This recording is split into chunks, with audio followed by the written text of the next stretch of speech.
I'm Michelle Henry. I'm the Chautauqua County historian, and I've been involved with the county's bicentennial events that have been taking place this year in 2011. We actually started meeting about 18 months ago. Many folks from different historical societies and historians who wanted to lay out a plan for celebrating the county's bicentennial.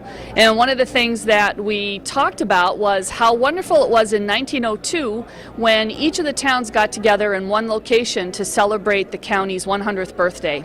So we sent out an invitation to all of our historical societies and libraries and our municipal historians and invited them to come together for an event that would replicate the wonderful gathering of history in one location. And this is the result, our Bicentennial History Fair. And we have 60 different groups who are together at Chautauqua Suites in Mayville, and they've all brought information about their programs, their wonderful collections, and it's such an eclectic group. We have the Rural Cemetery Association, which is 100 years old itself, and many of our town historical societies like the Carroll Historical Society and the Findlay Lake and Mina and Clymer Group, the Chautauqua County Historical Society in Westfield, the Fenton History Center, and we also have some of our local libraries like the Patterson Library in Clerval. We have a wonderful assortment of organizations that are here with the treasures that they have been charged with caring for, and they're all doing a wonderful job. And so we're so happy to be able to help them promote what they do and continue preserving the history of the county. So this event just allows us to share all of our wonderful history with anybody who's interested in coming here today and tomorrow for Hi, I'm Beth Hadley. I'm the library manager of the Clerval Free Library. I'm representing the library here at the Chautauqua County Bicentennial History Fair. Our library, our new building, has been in Clerval for 10 years now. It's a wonderful building. We have a lot of fun activities going on. We've just put together a historical calendar that is going to be on sale here and at the library. I would welcome anyone to come visit the library or look at our website for more information. The library in Clerval is one of the oldest continuing libraries in the county, so that's quite an honor, and we're very proud of it. And hope to see you at the library sometime. I'm the president of the Clymer Area Historical Society, and we are a small rural area in the southern part of Chautauqua County. And we have a museum called Haverkamp House. Well, last year we built a barn. We added some space so that we can have some displays there. And now you want to know about the area. It started, the English were in Clymer first, then it became predominantly Dutch, starting in 1845 to 50 area. A lot of Dutch people came to Clymer. And now in 1976, the Amish started coming to our area. And we have over 200 families in the Clymer, Sherman, and Panama area. So we're being taken over now by the Amish, and we have a display here about the Amish population, and we have a book that tells about them. Right over here we have a fellow who had his yoke with him today, and the wooden buckets, and we have a Clymer Tulip Festival. We only have it every 2 years now. And we scrub the streets and do it the old traditional Dutch way. And he was here demonstrating that today and had his Dutch costume on. I don't know what else you'd like to know. Does everybody in Clymer wear Dutch shoes? No. They have wet feet. Very few people wear Dutch shoes anymore. We have a pair on display, but that's a good place to have them because they're not very comfortable. They're not comfortable? Not comfortable, no. Their idea in the Netherlands was because it was so wet, the wood kept out the water. Well, of course, nowadays you have rubber boots instead, and even over there they use rubber boots in their barn instead. But You get a lot of tulips, don't you? we have a few tulips. You got windmills. We got windmills. Yeah, there's a windmill coming into Clymer in every direction. But the tulips got to be a problem to keep up the gardens, so we don't have that many tulips. Instead of a tulip festival in the opposite year, now we have a musical production. This year they did Sound of Music. So that involved a lot of people in the community, and it's a fun thing to do.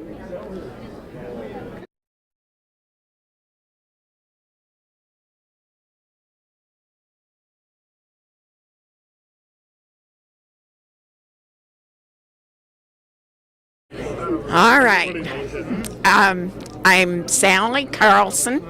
I'm supervisor of the town of North Harmony. The town of North Harmony covers from Asheville to beyond Camp Chautauqua to Magnolia Stedman Road, up to Little America, and out to Panama. We were the last town formed in Chautauqua County in 1919, and we cover about 40 square miles. Our population is just a little over 2,300 now. We were up to 25 and we've lost a few. Our offices are located in Stowe, and we try to be very helpful, and anyone's welcome to stop anytime.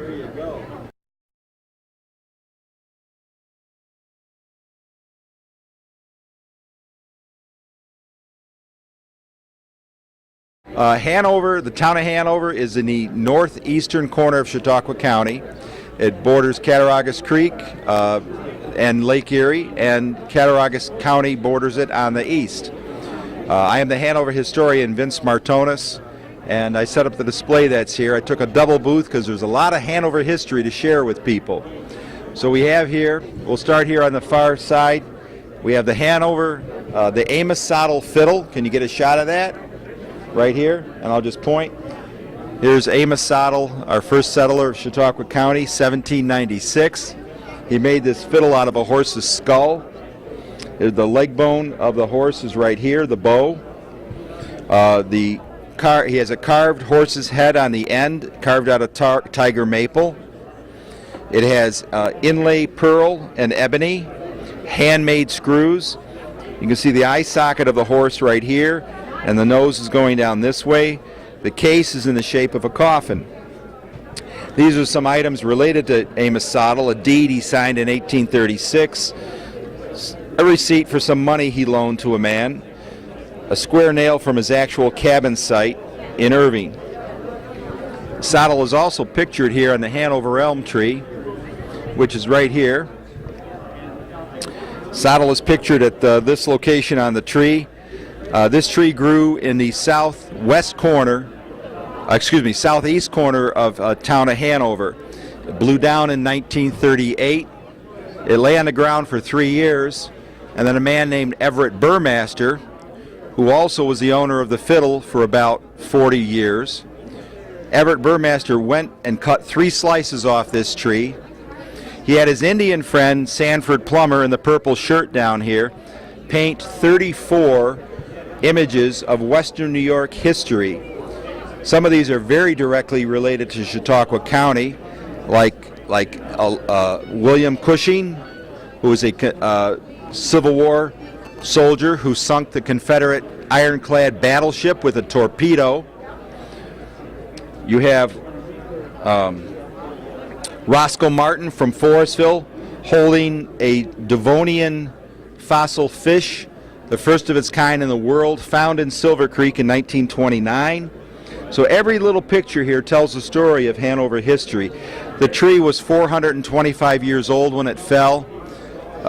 This slice is 14 and a half feet around.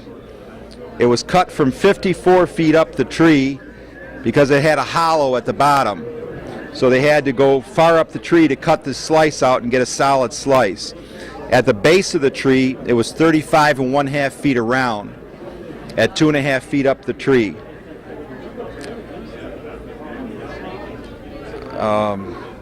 I guess that's about all we can. I mean, there's more I could tell you about this, but I'll point out some other things here with Hanover history. Here we have a second great tree from Hanover. This is the giant black walnut from Silver Creek. This tree fell in 1825. When it lay on the ground, they hollowed it out, and a man rode through the center on a horse. They put a door on the tree, they attached it to a store in Silver Creek, and it was used as a curiosity, a visiting place for tourists.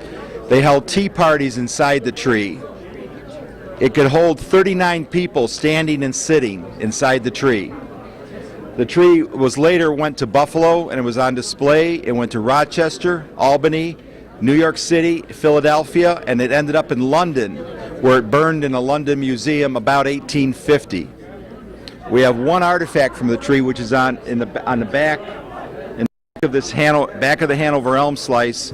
There's a little toothpick holder made of black walnut, which is from the wood of this tree.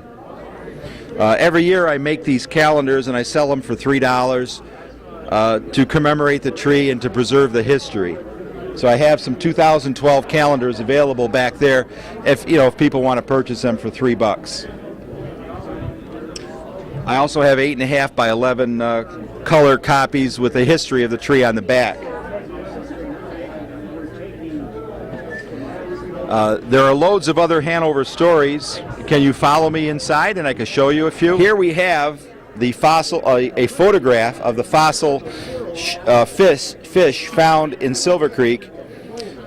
This is a photograph of a man holding a wax model of the fossil fish. It's called Cacosteus involutus, and it's about 380 million years old, when there was a sea covering western New York. I have a photograph of the fossil right here, and I had the actual fossil on loan from the New York State Museum for 12 years. This is a backbone of vertebra from the Sheridan mastodon, technically in the town of Sheridan, but it's about a mile from the Hanover border. And it was excavated in 1955. This is a single disc in the backbone. It would have a neural spine that went up this way. This is the neural canal where your spinal cord would go, right here. So in us, the vertebra would be positioned like this because we stand upright, and ours would be obviously a lot smaller. This here is a moose femur that was found at the same time that the mastodon was dug up. The bone would be positioned about like this.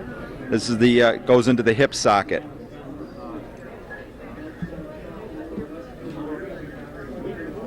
There are other Hanover stories I can tell you about. We have here a school ledger book in which James Jesse Strang has signed his name. He was a Mormon leader. He fought with Brigham Young for control of the Mormons after Joseph Smith was assassinated. He lived his first 20 years of life in Hanover.